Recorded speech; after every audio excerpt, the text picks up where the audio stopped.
Hi, everybody, and a very pleasant good evening to you wherever you may be. This is Comfortably Zone Radio, and it's time for Dodgers baseball, a tale of two cities, from Brooklyn to Los Angeles. I'm your host, Peter Trunk, and my co-host is Ron Rabinovitz. Ron is on assignment tonight, but I would love to welcome back last week's guest, Brooklyn Dodger historian and author, Bill Hall. Bill, how are you? I'm great, Peter, and the day's even better now that we're talking again. There you go. That's nice for you to say that. I'm very excited about tonight's show. I know the subject that we're going to cover mostly tonight is number 3 from the Brooklyn days, Billy Cox, the wonderful third baseman. Mm-hmm. I thought perhaps you would like to start the show off with other thoughts. Perhaps I'll just leave it up to you. And well, sure. I think it would be very nice if we acknowledged something sad that happened in the past week, I guess, in our extended Brooklyn Dodger family. The passing of Gil Hodges' youngest daughter, Barbara Hodges, at the far too young age of 55 from liver cancer. Gil had 4 children. The firstborn is one and only son and namesake, Gil Hodges Jr., followed by 3 daughters, Irene, Cynthia, and Barbara. I'm very proud that all 4 of them through the years have been active in our Gil Hodges Belongs in the Baseball Hall of Fame Facebook page. Gracious people, no doubt taking after their wonderful father and mother. And so, it's, of course, first and foremost a tragic loss for the family, but I think all of us who care about Gil Hodges, it's just one more reminder that life is brief and life is fragile, and certainly want to extend my sympathies, and I think every fan's sympathies, to Joan and Barbara's surviving siblings. Yes, absolutely. No doubt about it. Joan must be really devastated, really, really devastated. Yeah. That's horrible. Horrible, horrible news. Yeah. Yeah, always hard for... I personally read it on the internet, and I was stunned and shocked because I was not privy to the information that this young lady had been suffering from liver cancer. I didn't know that. Mm-hmm. So when I saw that she had passed, I said to myself, oh, my God, this is horrible. And, of course, it doesn't diminish that she was suffering from liver cancer, but I had no idea of that malady, and I thought perhaps, God forbid, she died of a car accident or whatever, and I was completely in the dark. And I learned from you, as a matter of fact, exactly the cause of her death. It certainly is a very, very sad thing. Yeah, it is. It is. And something else we might at least devote a few minutes to is the never-ending exploration of the theft of the Dodgers from Brooklyn, their relocation to Los Angeles, and there's a brand new book, just came out a couple of weeks ago. I bought it. I've already read it, and I think anybody interested in exploring the subject further, I would recommend that they read it. The title is City of Dreams. City of Dreams. The subtitle is Dodger Stadium and the Birth of Modern Los Angeles. Gerald Podair, Podair, is the name of the author, and it is published by Princeton University Press. I think kind of interesting that a university press considers this a weighty enough subject for a book. And, what's interesting here is he really looks at it from like a sporting perspective, a business perspective, a cultural perspective, a political perspective. Doesn't devote a lot of time to the departure from New York City and O'Malley's battles with Robert Moses. It's really more focused on how Los Angeles went courting to attract a Major League Baseball team and basically offered O'Malley, a sweetheart deal that was too good to refuse. But I think one thing this book underlines, and, you and I both participate in a lot of discussion about the Brooklyn and Los Angeles Dodgers on Facebook. There's so many people, I think, who have bought into this idea. Robert Moses was probably the most powerful unelected man in New York City history. But on the other hand, he wasn't God. He couldn't just, with a stroke of a pen, condemn city blocks and hand them over to O'Malley for free, as some people seem to think. There was the 1949 Urban Renewal Law, which Title I said that cities could condemn land for a public purpose. And really, it's not even so much the Atlantic Avenue site in Brooklyn or the Queens site. It didn't come down to the site so much as O'Malley would not budge from the fact that he wanted a privately owned, built, and operated stadium, and Moses was only willing to help him get a public stadium because he said using urban renewal to condemn land for a private stadium did not meet the letter of the law calling for a public purpose. And in fact, that became the subject of a rather lengthy court battle in Los Angeles, which is detailed in this book. And a local judge actually ruled against the deal, said that it violated the public purpose clause of federal law.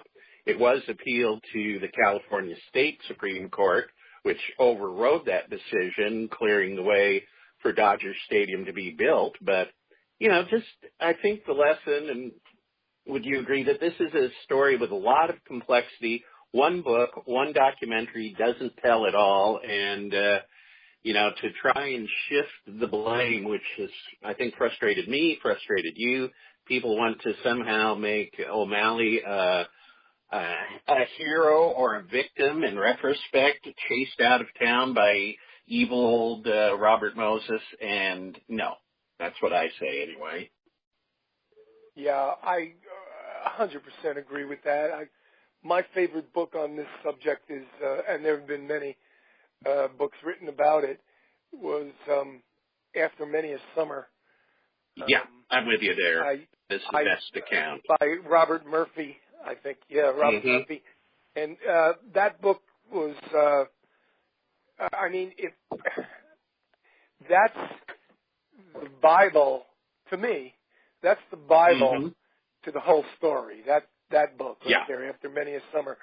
That tells it as it was and as it is, and it was not only well written, but it was I think that our listeners, if they haven't read it, should really go to their library and pick it up, or maybe Amazon has it for cheap. It's called After Many a Summer, and it really tells the story as it happened. Some of us were alive back then, and we lived through it, and we saw the TV, and we heard the radio, and we read the newspaper, and we read the magazines, and we talked with our friends on the street, and our families, and our uncles, and our fathers, and older brothers, and whatever. And we were there, and that's the way it happened, the way he tells it. The revisionist history is out to make a buck, and the younger people, and I'm not even talking about young people like in their teens or their 20s or 30s. I'm talking about younger people in their 50s who never really saw the Brooklyn Dodgers, never really, they really have no idea. They're banking on all of these articles and books and Facebook pages and blogs and even radio shows like this, podcasts like this. Yeah. And that's the way they get their information. And there's nothing wrong with that. It's not that they're to be condemned because they're too young to be there, but the people that were there and the people that lived through it and heard it and saw it and lived it and suffered through it know that Walter O'Malley was the number one culprit in the Dodgers moving out of Brooklyn. And no matter how brilliantly successful they have become in Los Angeles, that really doesn't enter into the story because, kudos to the Dodgers. They draw more than any other team, and they make a lot of money, and they're very successful. And but that doesn't change history. That doesn't change the way they were stolen from the borough of Brooklyn, and they were stolen. Make no doubt about it, by Walter O'Malley. And although I'm fond of saying that Robert Moses was no altar boy, and he was not, and he didn't help the cause whatsoever. Neither did the mayor. Neither did anybody really. But Mayor Wagner, he didn't give a rat's ass about it. But Walter O'Malley had this planned, and he knew what he was going to do. He was very devious in doing it, and instead of making millions, he made billions. And some people look back and say, well, that was the smart thing to do. Well, perhaps it was the smart thing to do if you're counting shekels, but it wasn't it wasn't the moral thing to do. Anyway, we've covered that ad nauseum. Now you wanted talk to about talk something tonight here, huh? Okay, go ahead. I thought you were ready to move on to Billy. Sure. Or was there something else? I'm sorry. Yeah. I was just thinking it from a crumb like O'Malley to a baseball hero like the man who was called the acrobat with a glove by Casey Stengel. Although there was an expletive or two thrown in there, but the most amazing third baseman ever, and for youngsters who think that it all began with Brooks Robinson and Mike Schmidt, they need to know about Billy Cox. Yes, they do. So where do we begin? I think the fact for a couple of... I'll tell you what. I'll try to give you a segue. In 1948, in the winter of 47, in December, right around Christmas, a little before Christmas, the Dodgers traded with the Pittsburgh Pirates, and they acquired Billy Cox and a left-hander named Preacher Rowe. They sent a disgruntled Dixie Walker and others to the Pirates, and the Dodgers were able then to plant Mr. Cox at third base and move Jackie Robinson to his quote-unquote normal position at second base because they had jettisoned Eddie Stanky also. I'll let you tell the story from there. Yeah, and as a result, they had on their hands really the finest fielding third baseman who ever lived, in the opinion of a lot of people. I mean, let's again talk about Casey Stengel, who saw Billy Cox in action against his against his Yankees in several World Series, and Casey was part of baseball as a player and manager for 65 years. 65 years. And he said, without a doubt, Billy Cox was the finest fielding third baseman ever. And I think, as celebrated as the boys of summer are and the Dodgers of that era, when you've got a team with legends, Hall of Famers like Jackie Robinson, Roy Campanella, Duke Snider, Pee Wee Reese, Gil Hodges, who is not in the Hall of Fame but should have been years ago and will be someday, that unfortunately Billy Cox, with his 262 lifetime average and the fact that he was a pretty quiet guy, and unfortunately, like Jackie and Gil, he died far too young, in this case, at age 58. I think as a result of all of that, he is not nearly well remembered or as well celebrated as he should be. The Billy Cox story leading up to his arrival in Brooklyn, I think, is an interesting one, but I don't want to step on you, Mr. Host, so you were going to say? No. I'm waiting for you to Okay. regale us with this Okay. history about Billy. Tell us all about it. Yeah, talk about a story, an unlikely story. He was born in 1919 in a little town in Pennsylvania called Newport, an industrial town, population of about 2,000 people. He had 2 brothers, 4 sisters. His mother died at age 32. His father worked in the local tannery. And basically, Billy, grew up without a mother. As I said, she died when he was barely into his teens. But like so many small-town kids, baseball was his salvation. One of the townspeople, when Roger Kahn came back in the late 1960s, revisiting the Dodgers of his youth, I love this quote. When he was 10, he fielded like a man. And, really came into his own on the Newport High School baseball team. They won 21 of 24 games they played in his junior and senior years. Then he played semi-pro ball, but his first shot at professional baseball was a big washout. Now, of all things, a Pirate scout convinced the team to send him down to their Class D club in Valdosta, Georgia. And the town got together, the little town in Newport, collected enough money to buy him a decent set of clothes, and he goes down to Georgia.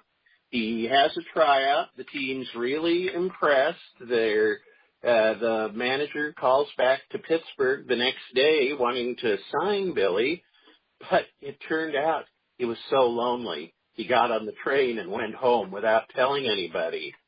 And unfortunately, the Pirates forgot all about him, but this scout didn't. And so finally in 1940, he signed him up for Harrisburg in the Class B Interstate League. Harrisburg, Pennsylvania, only about 25 miles from his home, and that is where his professional career blossomed.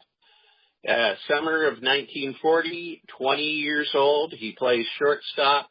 That's .288, pretty solid year for a young kid. But then the next year, 22-game hitting streak, bats .363, wins the league batting championship, sets a new Interstate League record for most assists by a shortstop. So then all of a sudden the Pirates rediscover him.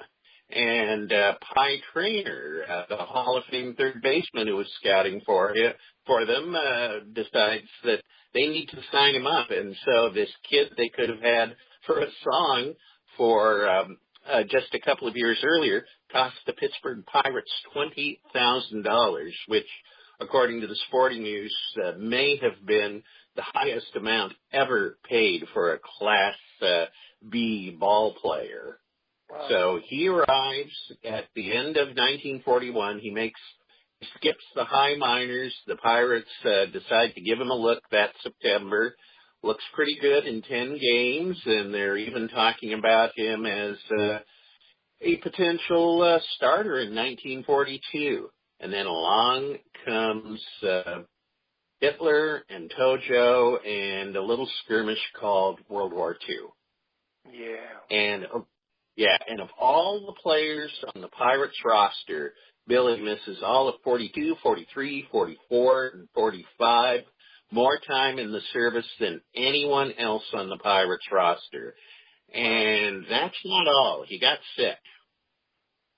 We talked about that briefly last week. Yes, we Came did. down with malaria, basically came back skeletal. I think before he went over there, they said he weighed 170, and they were hoping that, when he filled out that he might get up to around 190. No, I mean, he struggled. When he would have recurrences of malaria, he would, they said he would drop into the 130s. And this is a guy who I think was about 5'10", so pretty skeletal. And despite that, he had this magic with the glove, and not a bad fielder either. And so he is the starting shortstop on the 1946 and 47 Pirates.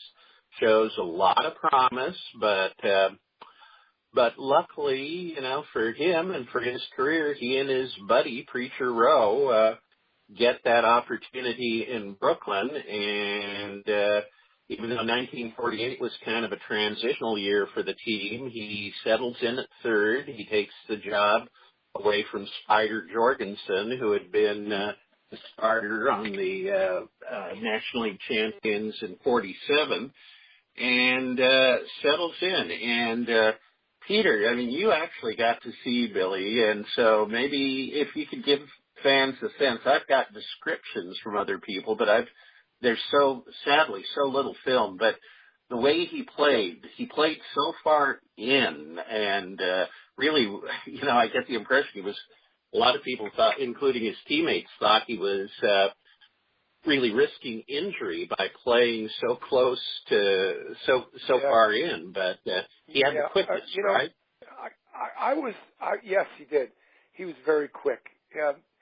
I was extremely young when Billy Cox was a regular third baseman for the Brooklyn Dodgers, and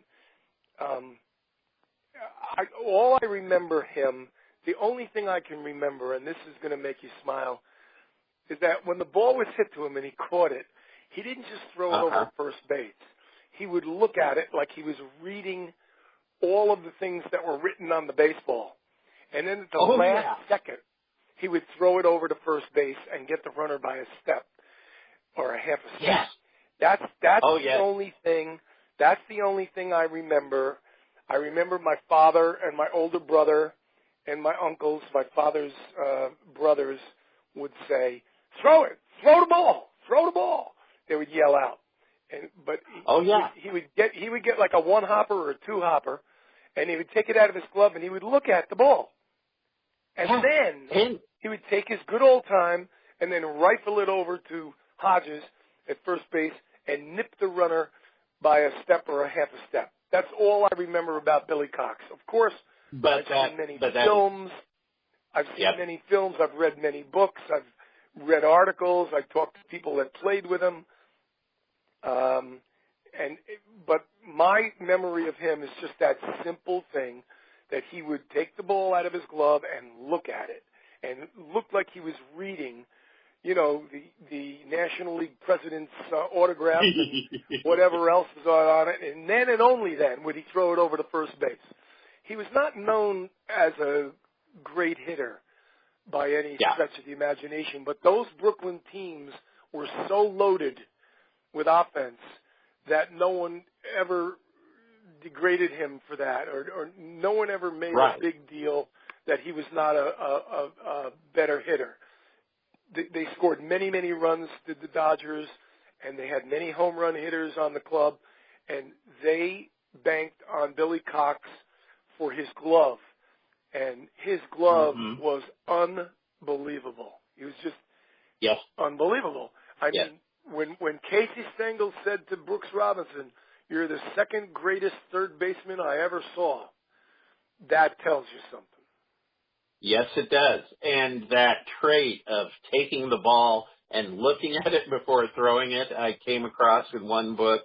I think it was Duke. It might have been it might have been somebody else, but I think it was Duke who said that even Pee-wee would be standing there next to him and yelling, "Throw the damn ball, Billy!" Right. And in a discussion room, a Brooklyn Dodger discussion room, the person said they couldn't remember which announcer it was, whether it was Red Barber, Connie Desmond, or maybe Vin Scully. To me, this sounds like a Vin Scully line, but you never know for sure. It said, Billy Cox scoops up the ball, checks it to make sure it's not broken, and fires it over to Hodges for the out. That does sound like Yeah. Mr. Scully. It does sound like it does. Yeah. He was something. Yeah. Yes, indeed. He was something. Let's see. Yeah, and did you know that he had more walks than strikeouts lifetime? I did not, but that does not surprise me one bit. That does not surprise me. Yeah, Yeah, he had more walks than strikeouts. And you know something? Think about that in modern day baseball, or any day baseball for that matter. Any day baseball. He had more walks than strikeouts. That's commendable. I mean, you know, he wasn't. He certainly wasn't Pete Rose or Ty Cobb or anything with the stick, but to have more walks than strikeouts, that's saying something. Yes, it is. Yes, it is. Yep. Here I'm just going over a piece that I've written about Billy and a biography of him for the SABR, Society for American Baseball Research Biography Project. I love those biographies. Yeah, and when I found there was biographies, SABR. Yep. When I found there was no in my opinion, the SABR biographies. I'm sorry, the SABR biographies, in my opinion, are the best that I've read. Yeah. On any any ball player, and it started. I was cognizant of it maybe 5 or 6 years ago, and maybe 7 years ago, and I started checking it out, and they didn't have everyone's biography, and then little by little they were filling in, and it was such a great job that these guys did. A number of them. It was really, really good. But you wrote the one on Billy Cox. Right. It hasn't been published yet. It's still going through the vetting process. That is one thing. They have a very careful fact-checking and editing and formatting process. But, I'm looking at, again, talking about how close he played. And I talked to Carl Erskine, and he was talking about how everybody was worried that Billy was going to get injured by a liner, that we said, get back, Billy, but nope, never did. Let's see, another thing that was interesting that I picked up, the man with the glove, he was also a victim of one of Willie Mays' most famous catches. Unfortunately, it wasn't captured on film the way Mays' spectacular catch in the 54 World Series was immortalized, but picture this. Dodgers at the Polo Grounds, August 15th, 1951. Top of the eighth, 1 out. Billy Cox on third. Carl Furillo comes up. It's a hard liner to right center. Looks like a sure extra base hit. And Billy's heading toward home. And Willie Mays makes a diving catch, rolls, springs to his feet, throws blindly toward home, and it's a perfect strike. And Erskine said Cox was such an easy out that he didn't even bother sliding. He just stared at Wes Westrom, the Giants catcher, in disbelief. Yeah. So that's baseball for you, I guess. Yeah, it is. Yeah. But Billy, he, as I said, he was a very quiet guy, and I think that was one of the secrets to his friendship with Preacher Rowe. They roomed together in Pittsburgh. They roomed together in Brooklyn. Preacher self-published a memoir about 10 years ago, not long before he passed on, and said they shared a passion for crossword puzzles, and he always would buy crossword puzzle books, and they'd pass them back and forth, taking turns filling them in. Let's see. Oh, I loved one story that Carl Erskine told me about the two of them. You ever had friends, you could tell they were so close that they just loved each other's company, and even if they weren't saying anything, even if they didn't have to say anything. So one morning, Carl and Duke are having breakfast together. They see Billy and Preacher having breakfast a couple of tables away, and remark on the fact that they're not saying anything. And finally, at one point, Duke whispers to Carl, "Look, Billy, you can tell Billy wants the salt, but he doesn't want to ask for it." You know, that they about quiet guys. Or another time, I think it was at their hotel in Philadelphia, if I can pull it up here. You know, I said to Carl that I get the feeling that Billy had almost a sly sense of humor, and he said that was a very good way to describe it. That in the hotel dining room, Preacher declares he's going to do the old pull the tablecloth without upsetting the dishes and glassware, and of course the maitre d' comes running over. No, what are you doing? And he says, "Okay, don't worry. I've done this lots of times. I never break anything. Don't worry." Well, Preacher's distracted. Billy just pours a little bit of water out of a glass onto the tablecloth, just enough to throw the whole thing off, and when Preacher tries to pull the cloth away, it sticks, and of course, crash, bang, boom, and the dishes, the bill to replace the dishes gets taken out of Preacher's paycheck. That's a good story. Yeah. So, unfortunately, this great run in Brooklyn, never brought Billy to the summit, the world title after 1954. I think a couple of things happened in 1954. Walter Alston replaced Charlie Dressen as manager, and unfortunately, Billy and Preacher started to get old. At the end of the season, Billy was 34, Preacher was 38. The Dodgers had finished second. And even though, I have the impression that Billy didn't get along all that well with Charlie Dressen, he was really frustrated with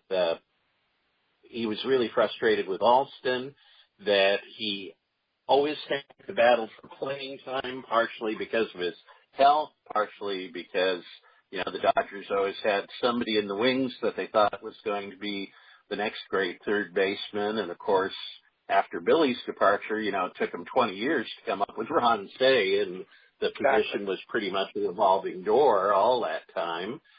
So, in December of 54, Preacher and Billy were packaged up again and sold to the Baltimore Orioles at what was variously reported as $55,000 or $60,000. And Preacher had already made the decision to retire. He said he had already told Walter O'Malley he was done, and so he stuck to that. But Billy said, "Okay, I'm ready to go to a new league, a new team, and get a chance to play every day again." So Cleveland was trying to defend its American League pennant, but Billy, they say his fielding was as good as ever, but his bat, just was not coming around. About 2 months into the season, he was batting something like .224, and so the Indians, trying to shake things up again, make a deal to send him on to Cleveland, or send him on to Cleveland, the defending league champions, and so he surprised everybody. Right. Yeah, I'm sorry. Yeah, Baltimore sent him to Cleveland, but that was at the point when Billy said, Thank you for catching that. Yeah, no problem. Billy said, "Nope, I'm done," and they tried to talk him out of it, and it turns out he hadn't told anybody with Baltimore. He hadn't even told his wife that he was playing with a hernia, and he said his legs were gone, and that it was just time to go home. And so he did. And, he had a couple of opportunities to get back into the game in a non-playing role, but as you mentioned, he just went home to Newport and worked as a bartender in various social clubs. The rest of his life, his wife was a school teacher, and Newport was his home right up until his untimely passing in 1978 at age 58. But one other thing that I think is significant about Billy's story is, without Billy Cox, there probably would not have been a Boys of Summer, because Roger Kahn, who covered the Dodgers for 2 years for the New York Herald Tribune, in the late 1960s, he was a freelancer. He had written a couple of books and was doing freelance magazine work.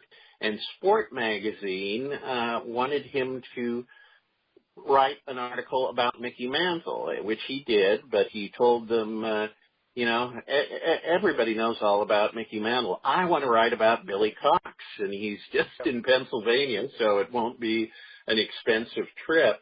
But that journey, that visit, Kahn later said, was what inspired him to revisit all of his favorite Dodgers from that team and write, really what is justly celebrated as one of the greatest books in baseball history. Yes, especially for Dodger fans, but all fans, yeah. But especially for Dodger fans. That's interesting. So Billy Cox was the genesis of that book. Exactly. Yeah. That's very interesting. And so, although then, of course, what was it, Roger Kahn, I think it's a quote on the back cover of the original first edition, he said, it's really not a baseball book. It's about time and what it does to us all. But, of course, it's filled with not only his vivid memories of that team anchored by Jackie and Pee Wee and Billy and Gil and Campy and the Duke, but, revisiting them in middle age and seeing the scars that life had inflicted, as it does to one degree or another on all of us. It was It was quite powerful even for me to read the first time as a teenager and then to revisit it in adulthood. I've got to say, it has a lot more resonance for me now, as well as appreciating the beauty of the writing, Duke when Snyder you've been through losses. Yep. Duke Snyder has always been negative, was always negative to a degree about Boys of Summer. He thought it to be too negative, lugubrious, if you will. Snyder didn't like the way that Kahn shaded everybody in a negative way, not in a negative way as people or ball players, but as sad outcomes.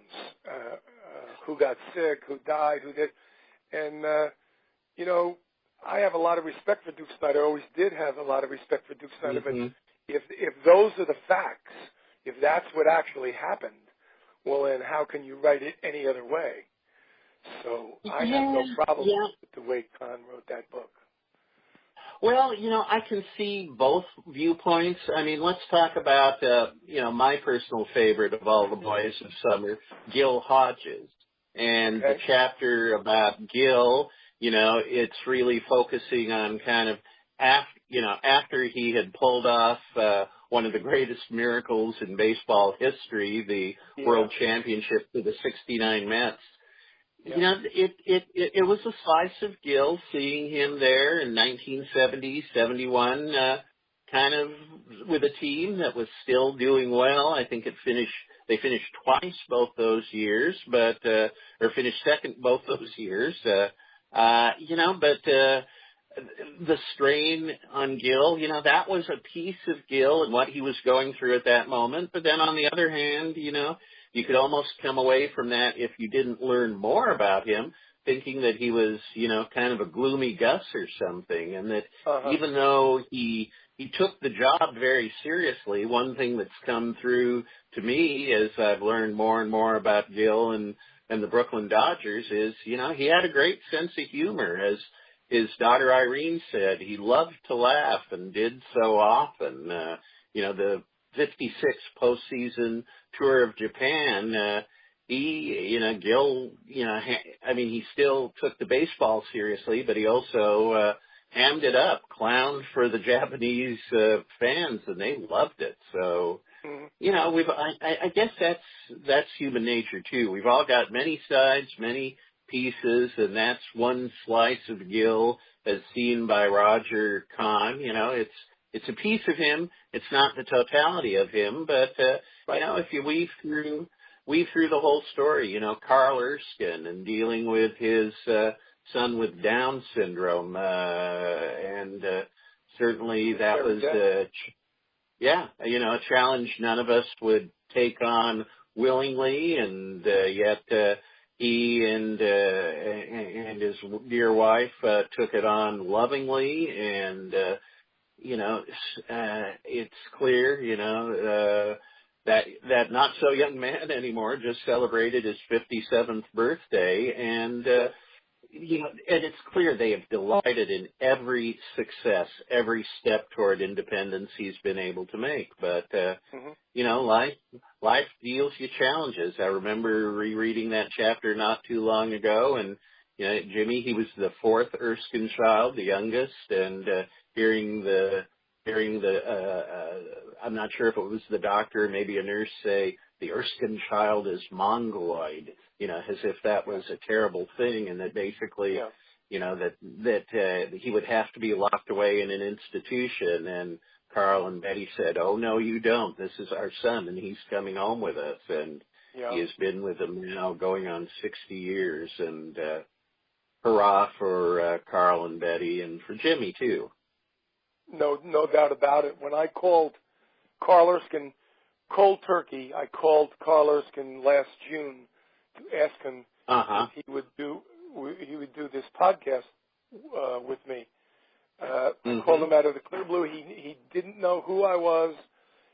He didn't know me from Adam. No one had warned him I was going to call. No one said anything. Nothing. Called him stone cold out of the blue. He was so nice to me.